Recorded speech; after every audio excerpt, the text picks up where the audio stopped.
सत श्री अकाल। टीवी24 देख रहे सारे दर्शकों का स्वागत है। मैं हरप्रीत कौर ते बुलेटिन की शुरुआत करते हैं हेडलाइंस दे नाल। संसद के बजट सैशन की शुरुआत राष्ट्रपति रामनाथ कोविंद के भाषण नाल हुई। कहा नागरिकता सोध एक्ट बना के मोदी सरकार ने महात्मा गांधी का सुपना किया पूरा, जबकि कांग्रेसी आगुओं ने संसद के बाहर किया प्रदर्शन। कहा सीएए ते एनआरसी वापस लवे सरकार। अकाली दल का भाजपा अगे गोडे टेकना, हरसिमरत बादल की वजीरी बचाने की आखिरी कोशिश। आप आगू भगवंत मान का अकाली दल ते वार, सुखबीर बादल ने किया सवाल, पूछा कि हुण अकाली दल की यह मंग मान ली गई है, जिस कारण अकाली दल ने पिछले हफ्ते दिल्ली विधानसभा चोणां भाजपा नाल मिल के लड़न तो किया सी इनकार। हरियाणा विच वखरी गुरुद्वारा कमेटी की कैप्टन सरकार ने चुकी मंग। सुप्रीम कोर्ट विच दाखिल किए हल्फिया बयान राही कैप्टन सरकार ने हरियाणा वालों एक वखरी गुरुद्वारा प्रबंधक कमेटी कायम किए जाने के यत्नां दा कीता समर्थन। 2 फरवरी को अकाली दल वालों संगरूर विच की जाने वाली रैली ते ढींडसा परिवार होया लोहा लाखा। लाई दोष, कहा बादल ने पैसे दे के लोगों को रैली विच आउण दा दिता लालच। ढींडसा के आरोपों का भाई गोबिंद सिंह लोंगोवाल ने दिता मोड़वा जवाब। कहा ढींडसा परिवार बेतुका ते झूठा कर रहा है प्रचार। ते खतरनाक कोरोना वायरस ने भारत विच भी दी दस्तक। केरला विच आया पहला मामला सामने। चीन की वुहान यूनिवर्सिटी तो वापस परत्या विद्यार्थी इस संक्रमण तो पीड़ित। सेहत मंत्री ने कहा सरकार पूरी तरह चौकस। खबरों का विस्तार। संसद के बजट सैशन की शुरुआत अज तो हो गई है। वित्त मंत्री निर्मला सीतारमन ने आज संसद विच 2019-20 का आर्थिक सर्वेखण पेश किया। उत्थे ही बजट सैशन बारे राष्ट्रपति रामनाथ कोविंद ने संसद के सेंट्रल हाल विच अपना भाषण दिता। राष्ट्रपति कोविंद ने कहा कि देश की वंड तो बाद बने माहौल विच राष्ट्रपिता महात्मा गांधी ने कहा सी कि पाकिस्तान के हिंदू ते सिख जो उत्थे नहीं रहना चाहते भारत आ सकते हैं। उन्होंने वधिया जिंदगी प्रदान करना भारत सरकार का फर्ज है। उन्होंने कहा कि महात्मा गांधी के इन्हां विचारों का समर्थन करते हुए समय समय ते कई राष्ट्रीय आगुओं ते पार्टियों ने भी इसनूं अगे वधाया। साडे राष्ट्र निर्मातावां दी उस इच्छा का सम्मान करना साडा फर्ज है। उन्होंने कहा कि मैनूं खुशी है कि संसद के दोवां सदनां द्वारा नागरिकता सोध कानून लागू करके राष्ट्रपिता महात्मा गांधी की इच्छा नूं पूरा किया गया है। माननीय सदस्यगण, भारत ने हमेशा सर्वपंथ समभाव पर विश्वास किया है, लेकिन विभाजन के समय सबसे ज्यादा प्रहार भारत और भारतवासियों के इसी विश्वास पर किया गया। विभाजन के बाद बने माहौल में राष्ट्रपिता महात्मा गांधी ने कहा था कि पाकिस्तान के हिंदू और सिख जो वहां नहीं रहना चाहते वे भारत आ सकते हैं। उन्हें सामान्य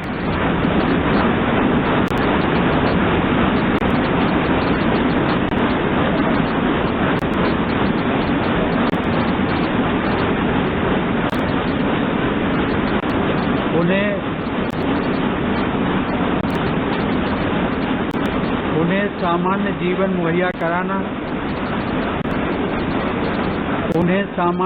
मुहैया कराना भारत सरकार का कर्तव्य है। पूज्य बापू के इस विचार का समर्थन करते हुए समय समय पर अनेक राष्ट्रीय नेताओं और राजनैतिक दलों ने भी इसे आगे बढ़ाया। हमारे राष्ट्र निर्माताओं की उस इच्छा का सम्मान करना हमारा दायित्व है। मुझे प्रसन्नता है कि संसद के दोनों सदनों द्वारा नागरिकता संशोधन कानून बनाकर उनकी इच्छा को पूरा किया गया। बजट सैशन की शुरुआत तो पहला कांग्रेस ने तिखे तेवर दिखांदियां सीएए नूं लैके संसद भवन विच महात्मा गांधी की मूर्ति सामने प्रदर्शन किया। इस प्रदर्शन की अगवाई कांग्रेस प्रधान सोनिया गांधी ने की। इस दौरान विरोधी संसद मैंबरां ने गोली मारना बंद करो, नो सीएए, नो एनआरसी दे नारे भी लगाए। इस प्रदर्शन विच पार्टी के साबका प्रधान राहुल गांधी, सीनियर नेता अहमद पटेल, लोक सभा विच कांग्रेस के नेता अधीर रंजन चौधरी ते कई होर संसद मैंबर शामिल हुए।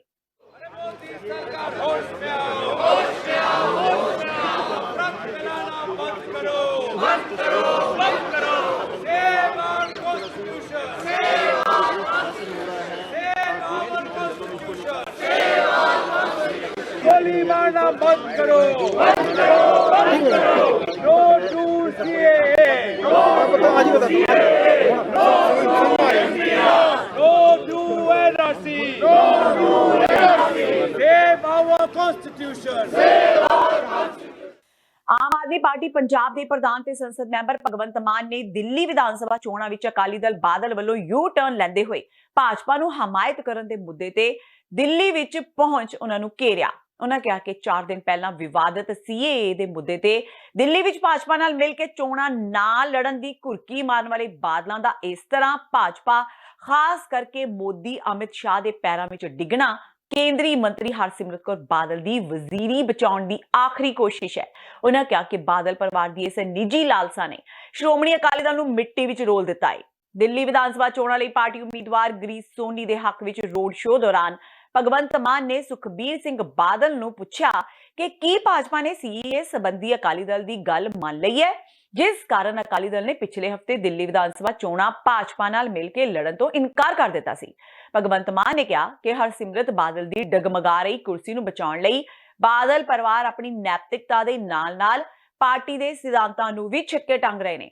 ਭਗਵੰਤ ਮਾਨ ਨੇ ਪੁੱਛਿਆ ਕਿ ਕੀ ਸੁਖਬੀਰ ਬਾਦਲ ਜਾਂ ਪ੍ਰਕਾਸ਼ ਸਿੰਘ ਬਾਦਲ ਪੰਜਾਬ ਤੇ ਅਕਾਲੀ ਦਲ ਦੇ ਲੋਕਾਂ ਨੂੰ ਦੱਸ ਸਕਣਗੇ ਕਿ ਹਰਸਿਮਰਤ ਦੀ ਵਜ਼ੀਰੀ ਲਈ ਹੋਰ ਕਿੰਨੀ ਵਾਰ ਸਟੈਂਡ ਬਦਲਣਗੇ। ਅਕਾਲੀ ਦਲ ਤਾਂ ਖਤਮ ਹੈ ਜੀ, ਉਹ ਤਾਂ ਕਦੇ ਉਧਰ ਹੋ ਜਾਂਦੇ ਨੇ ਕਦੇ ਉਧਰ, ਉਹ ਤਾਂ ਆਪਣੀ ਜ਼ਮੀਨ ਭਾਲਦੇ ਫਿਰਦੇ ਨੇ।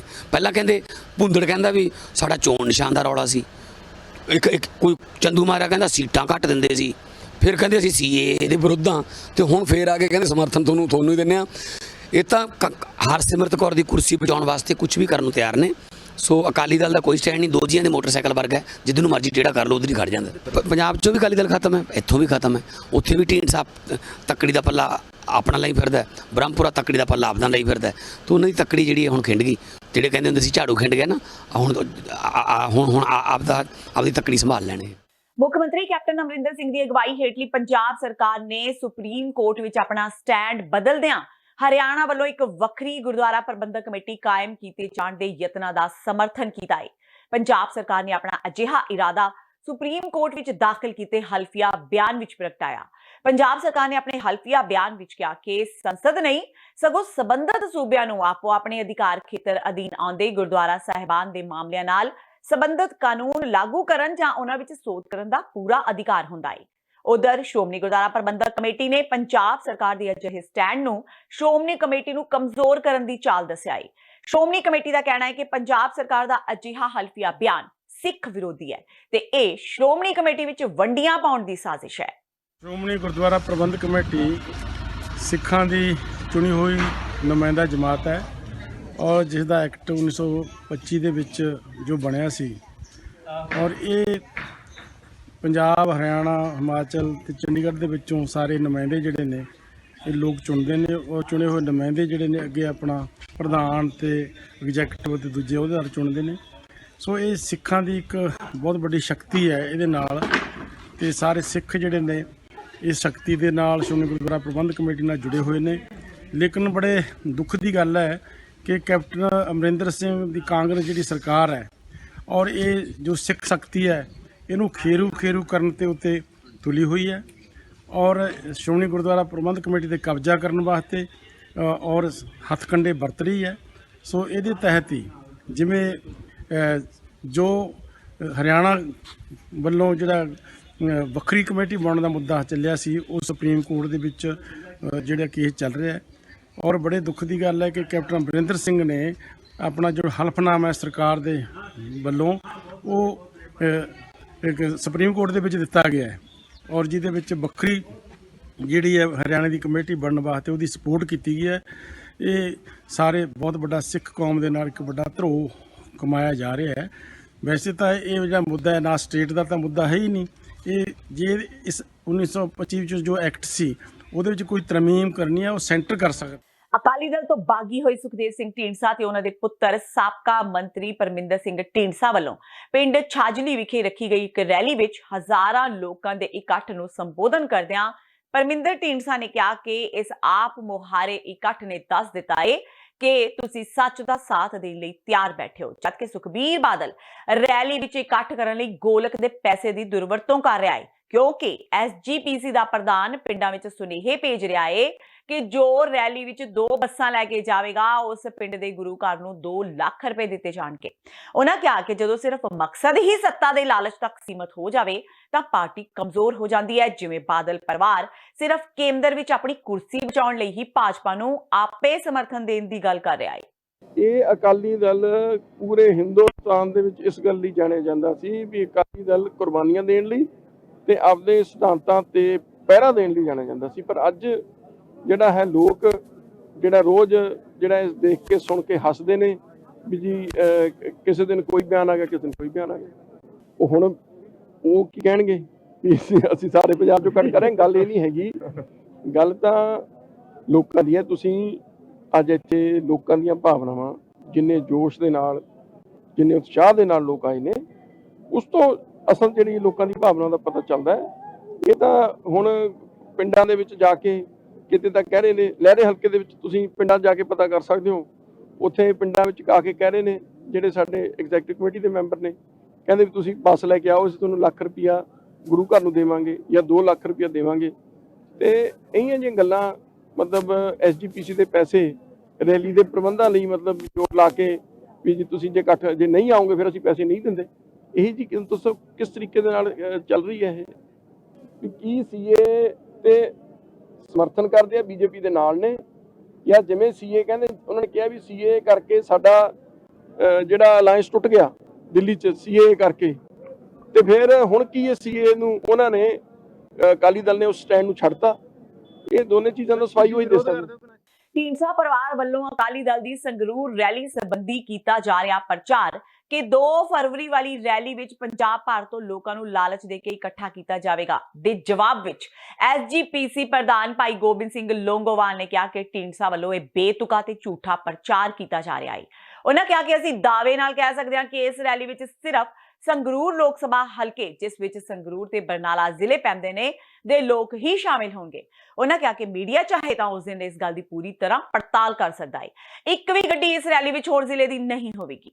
ਉਹਨਾਂ ਕਿਹਾ ਕਿ ਇਸ ਰੈਲੀ ਵਿੱਚ ਦੋਵਾਂ ਜ਼ਿਲ੍ਹਿਆਂ ਦਾ ਹੋਣ ਵਾਲਾ ਇਕੱਠ ਹੀ ਸਭ ਭਰਮ ਭੁਲੇਖੇ ਦੂਰ ਕਰ ਦੇਵੇਗਾ। ਫਰੀਦਕੋਟ ਪੁਲਿਸ ਨੇ ਬਹਿਬਲ ਕਲਾਂ ਗੋਲੀकांड ਦੇ ਗਵਾਹ ਸਵਰਗੀ ਸੁਰਜੀਤ ਸਿੰਘ ਦੀ ਪਤਨੀ ਜਸਵੀਰ ਕੌਰ ਦੀ ਸ਼ਿਕਾਇਤ ਤੇ ਕਾਰਵਾਈ ਕਰਦਿਆਂ ਇੱਕ ਸਥਾਨਕ ਕਾਂਗਰਸੀ ਆਗੂ ਤੇ ਉਸਦੇ 2 ਭਰਾਵਾਂ ਵਿਰੁੱਧ FIR ਦਰਜ ਕਰ ਲਈ ਹੈ। ਯਾਦ ਰਹੇ ਕਿ ਬੀਤੇ ਦਿਨੀ ਜਸਵੀਰ ਕੌਰ ਪੰਜਾਬ ਦੇ ਮੁੱਖ ਮੰਤਰੀ ਕੈਪਟਨ ਅਮਰਿੰਦਰ ਸਿੰਘ ਨੂੰ ਮਿਲ ਕੇ ਆਏ ਸਨ। ਮੁਲਜ਼ਮਾਂ ਦੀ ਸ਼ਨਾਖਤ ਮਨਜਿੰਦਰ ਸਿੰਘ, ਜਗਦੀਪ ਸਿੰਘ ਤੇ ਲਵਪ੍ਰੀਤ ਸਿੰਘ ਵਜੋਂ ਹੋਈ ਹੈ। ਇਹ ਸਾਰੇ ਫਰੀਦਕੋਟ ਜ਼ਿਲ੍ਹੇ ਦੇ ਕਸਬੇ ਬਹਿਬਲ ਕਲਾਂ ਦੇ ਹੀ ਨਿਵਾਸੀ ਨੇ। ਇਹਨਾਂ ਦੋਸ਼ੀਆਂ ਉੱਤੇ ਗੋਲੀਬਾਰੀ ਦੀਆਂ 2 ਘਟਨਾਵਾਂ ਨਾਲ ਸੰਬੰਧਿਤ ਹੋਣ ਦੇ ਦੋਸ਼ ਨੇ। ਗੋਲੀਆਂ ਲੱਗਣ ਦੀਆਂ ਵਾਰਦਾਤਾਂ 8 ਦਸੰਬਰ 2018 ਤੇ 15 ਨਵੰਬਰ 2019 ਨੂੰ ਵਾਪਰੀਆਂ ਸਨ। ਸ਼ਿਕਾਇਤ ਵਿੱਚ ਜਸਵੀਰ ਕੌਰ ਨੇ ਦੋਸ਼ ਲਗਾਇਆ ਹੈ ਕਿ ਮਨਜਿੰਦਰ ਸਿੰਘ ਨੇ 2 ਵਾਰ ਹਵਾ ਵਿੱਚ ਗੋਲੀਆਂ ਚਲਾਈਆਂ ਤੇ ਉਹਨਾਂ ਦੇ ਪਰਿਵਾਰ ਨੂੰ ਧਮਕੀ ਦਿੱਤੀ ਸੀ। ਤੇ ਹੁਣ ਵੇਲਾ ਹੋ ਗਿਆ ਬ੍ਰੇਕ ਦਾ। ਬਾਕੀ ਦੀਆਂ ਖਬਰਾਂ ਇਸ ਬ੍ਰੇਕ ਤੋਂ ਬਾਅਦ।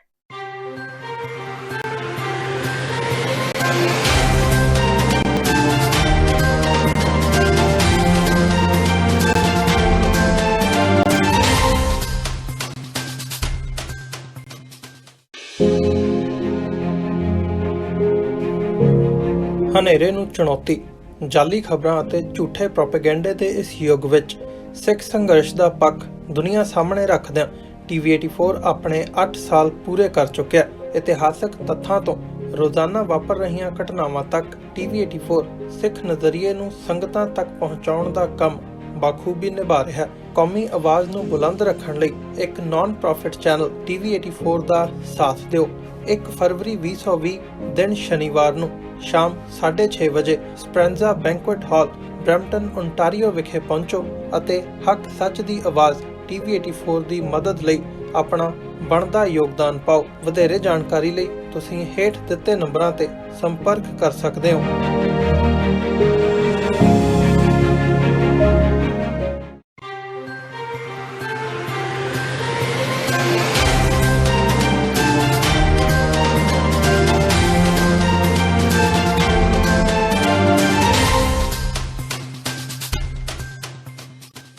ब्रेक तो बाद TV84 ਦੇ ਖਬਰਾਂ ਦੇ ਬੁਲੇਟਿਨ ਵਿੱਚ ਸਵਾਗਤ ਹੈ। ਵਧਦੇ ਹਾਂ ਅਗਲੀ ਖਬਰ ਵੱਲ। ਖਤਰਨਾਕ ਕੋਰੋਨਾ ਵਾਇਰਸ ਨੇ ਭਾਰਤ ਵਿੱਚ ਵੀ ਦਸਤਕ ਦੇ ਦਿੱਤੀ ਹੈ। ਕੋਰੋਨਾ ਵਾਇਰਸ ਦਾ ਪਹਿਲਾ ਕੇਸ ਕੇਰਲ ਵਿੱਚ ਸਾਹਮਣੇ ਆਇਆ। ਪੀੜਤ ਵਿਅਕਤੀ ਚੀਨ ਦੀ ਵੁਹਾਨ ਯੂਨੀਵਰਸਿਟੀ ਵਿੱਚ ਪੜ੍ਹਦਾ ਹੈ, ਜੋ ਹਾਲ ਹੀ ਵਿੱਚ ਕੇਰਲ ਵਿੱਚ ਆਪਣੇ ਘਰ ਵਾਪਸ ਆਇਆ। ਦੱਸ ਦਈਏ ਕਿ ਚੀਨ ਦੇ ਵੁਹਾਨ ਸ਼ਹਿਰ ਵਿੱਚ ਕੋਰੋਨਾ ਵਾਇਰਸ ਦੇ ਸਭ ਤੋਂ ਜ਼ਿਆਦਾ ਮਰੀਜ਼ ਨੇ। ਇਸ ਵਿਅਕਤੀ ਦਾ ਕੋਰੋਨਾ ਵਾਇਰਸ ਸੰਬੰਧੀ ਬਲੱਡ ਟੈਸਟ ਕੀਤਾ ਗਿਆ, ਜੋ ਕਿ ਪੋਜ਼ਿਟਿਵ ਆਇਆ ਹੈ। ਫਿਲਹਾਲ ਮਰੀਜ਼ ਦੀ ਹਾਲਤ ਸਥਿਰ ਹੈ ਤੇ ਉਹ ਡਾਕਟਰਾਂ ਦੀ ਨਿਗਰਾਨੀ ਹੇਠ ਹੈ। ਤੇ ਚੀਨ ਵਿੱਚ 213 ਲੋਕਾਂ ਦੀ ਮੌਤ ਤੋਂ ਬਾਅਦ ਕੋਰੋਨਾ ਵਾਇਰਸ ਨੂੰ ਗਲੋਬਲ ਐਮਰਜੈਂਸੀ ਐਲਾਨ ਦਿੱਤਾ ਗਿਆ ਹੈ।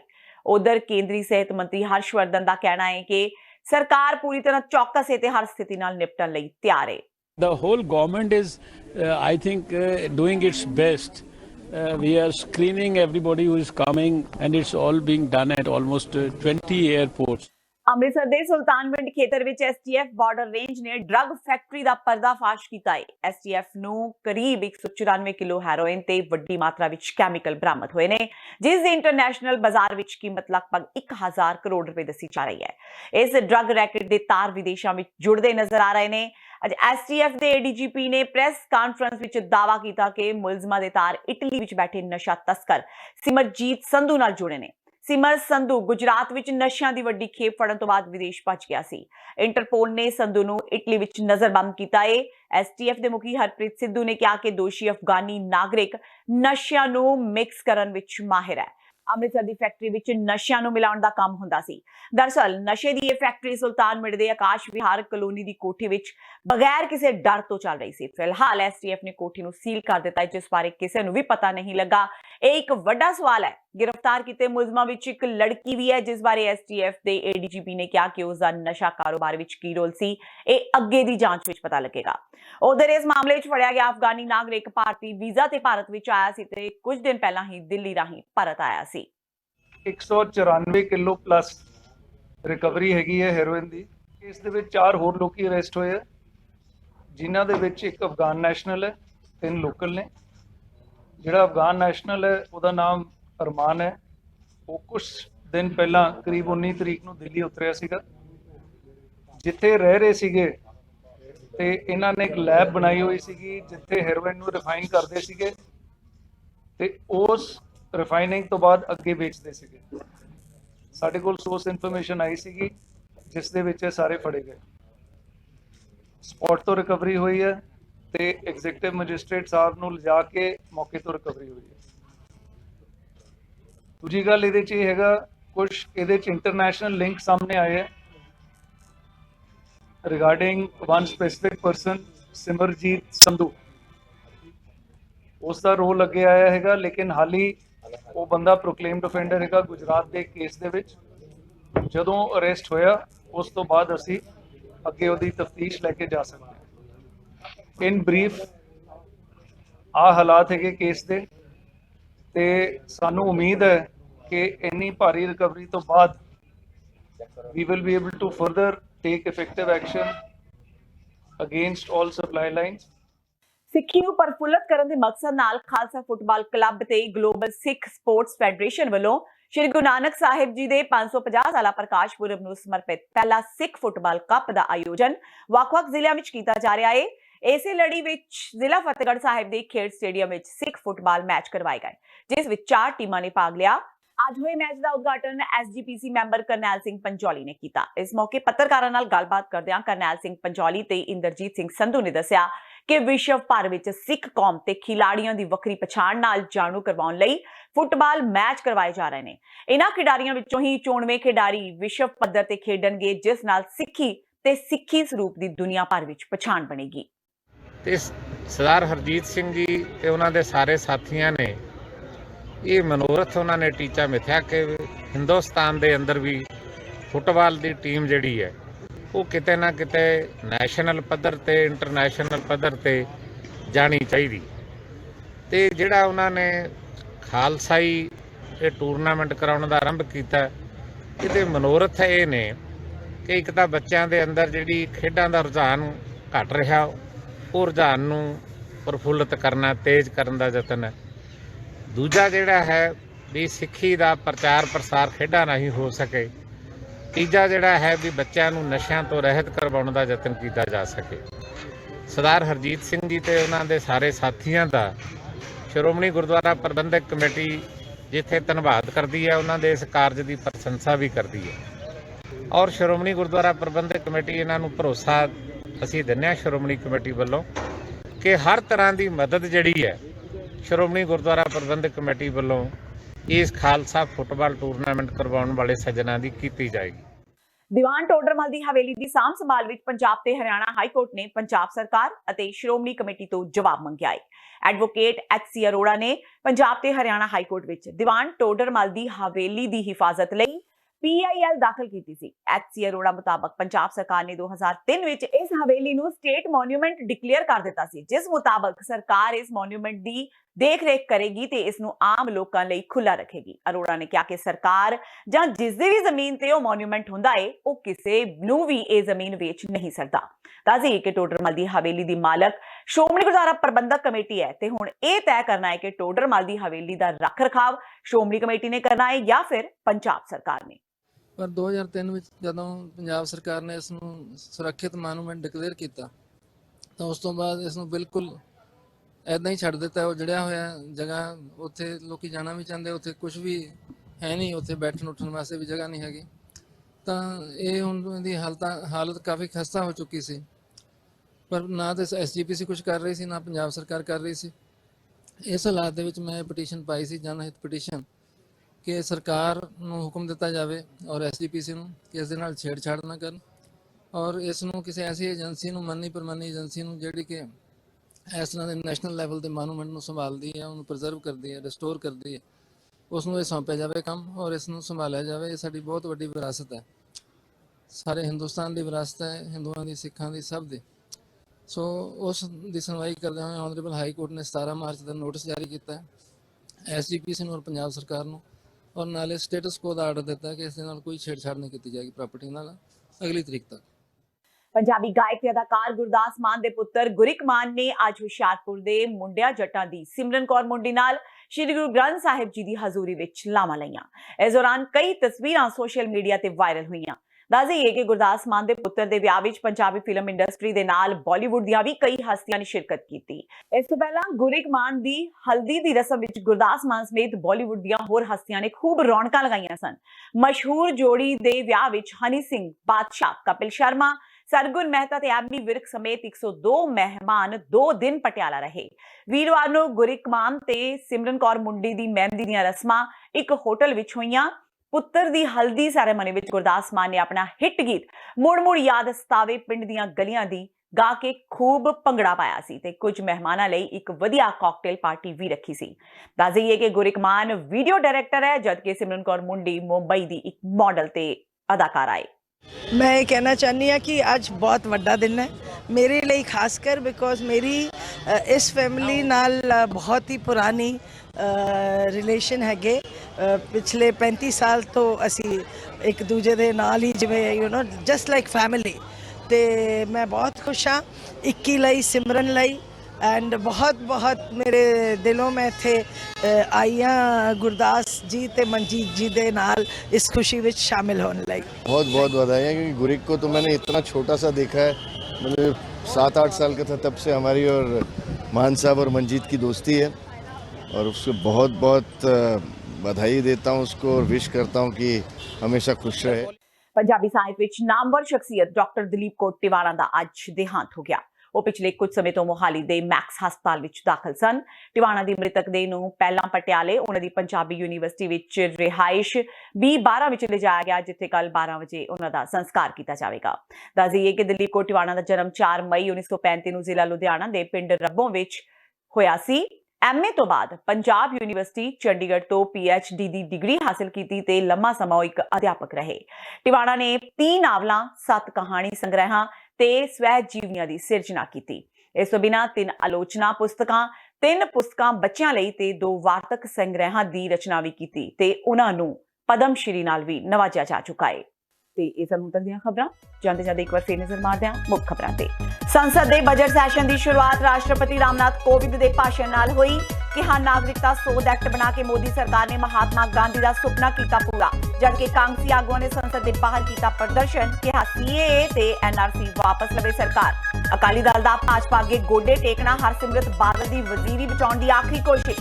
ਆਪ ਆਗੂ ਭਗਵੰਤ ਮਾਨ ਦਾ ਅਕਾਲੀ ਦਲ ਤੇ ਵਾਰ। ਸੁਖਬੀਰ ਬਾਦਲ ਨੂੰ ਕੀਤਾ ਸਵਾਲ, ਪੁੱਛਿਆ ਕਿ ਹੁਣ ਅਕਾਲੀ ਦਲ ਦੀ ਇਹ ਮੰਗ ਮੰਨ ਲਈ ਗਈ ਹੈ, ਜਿਸ ਕਾਰਨ ਅਕਾਲੀ ਦਲ ਨੇ ਪਿਛਲੇ ਹਫ਼ਤੇ ਦਿੱਲੀ ਵਿਧਾਨ ਸਭਾ ਚੋਣਾਂ ਭਾਜਪਾ ਨਾਲ ਮਿਲ ਕੇ ਲੜਨ ਤੋਂ ਕੀਤਾ ਸੀ ਇਨਕਾਰ। ਹਰਿਆਣਾ ਵਿੱਚ ਵੱਖਰੀ ਗੁਰਦੁਆਰਾ ਕਮੇਟੀ ਦੀ ਕੈਪਟਨ ਸਰਕਾਰ ਨੇ ਚੁੱਕੀ ਮੰਗ। ਸੁਪਰੀਮ ਕੋਰਟ ਵਿੱਚ ਦਾਖਲ ਕੀਤੇ ਹਲਫੀਆ ਬਿਆਨ ਰਾਹੀਂ ਕੈਪਟਨ ਸਰਕਾਰ ਨੇ ਹਰਿਆਣਾ ਵੱਲੋਂ ਇੱਕ ਵੱਖਰੀ ਗੁਰਦੁਆਰਾ ਪ੍ਰਬੰਧਕ ਕਮੇਟੀ ਕਾਇਮ ਕੀਤੇ ਜਾਣ ਦੇ ਯਤਨਾਂ ਦਾ ਕੀਤਾ ਸਮਰਥਨ। 2 ਫਰਵਰੀ ਨੂੰ ਅਕਾਲੀ ਦਲ ਵੱਲੋਂ ਸੰਗਰੂਰ ਵਿੱਚ ਕੀਤੀ ਜਾਣ ਵਾਲੀ ਰੈਲੀ ਤੇ ਢੀਂਡਸਾ ਪਰਿਵਾਰ ਹੋਇਆ ਲੋਹਾ ਲਾਖਾ। ਲਾਏ ਦੋਸ਼। ਕਿਹਾ ਬਾਦਲਾਂ ਨੇ ਪੈਸੇ ਦੇ ਕੇ ਲੋਕਾਂ ਨੂੰ ਰੈਲੀ ਵਿੱਚ ਆਉਣ ਦਾ ਦਿੱਤਾ ਲਾਲਚ। ਢੀਂਡਸਾ ਦੇ ਆਰੋਪਾਂ ਦਾ ਭਾਈ ਗੋਬਿੰਦ ਸਿੰਘ ਲੋਂਗੋਵਾਲ ਨੇ ਦਿੱਤਾ ਮੋੜਵਾਂ ਜਵਾਬ। ਕਿਹਾ ਢੀਂਡਸਾ ਪਰਿਵਾਰ ਬੇਤੁਕਾ ਤੇ ਝੂਠਾ ਕਰ ਰਿਹਾ ਹੈ ਪ੍ਰਚਾਰ। ਤੇ ਖਤਰਨਾਕ ਕੋਰੋਨਾ ਵਾਇਰਸ ਨੇ ਭਾਰਤ ਵਿੱਚ ਵੀ ਦਿੱਤੀ ਦਸਤਕ। ਕੇਰਲਾ ਵਿੱਚ ਆਇਆ ਪਹਿਲਾ ਮਾਮਲਾ ਸਾਹਮਣੇ। ਚੀਨ ਦੀ ਵੁਹਾਨ ਯੂਨੀਵਰਸਿਟੀ ਤੋਂ ਵਾਪਸ ਪਰਤਿਆ ਵਿਦਿਆਰਥੀ ਇਸ ਸੰਕਰਮਣ ਤੋਂ ਪੀੜਤ। ਸਿਹਤ ਮੰਤਰੀ ਨੇ ਕਿਹਾ ਸਰਕਾਰ ਪੂਰੀ ਤਰ੍ਹਾਂ ਚੌਕਸ। ਇਸ ਦੇ ਨਾਲ ਹੀ ਟੀਵੀ 84 ਦਾ ਖਬਰਾਂ ਦਾ ਬੁਲੇਟਿਨ ਖਤਮ ਹੁੰਦਾ ਹੈ। ਮੈਨੂੰ ਹਰਪ੍ਰੀਤ ਕੌਰ ਨੂੰ ਦਿਓ ਇਜਾਜ਼ਤ। ਸਤਿ ਸ਼੍ਰੀ ਅਕਾਲ।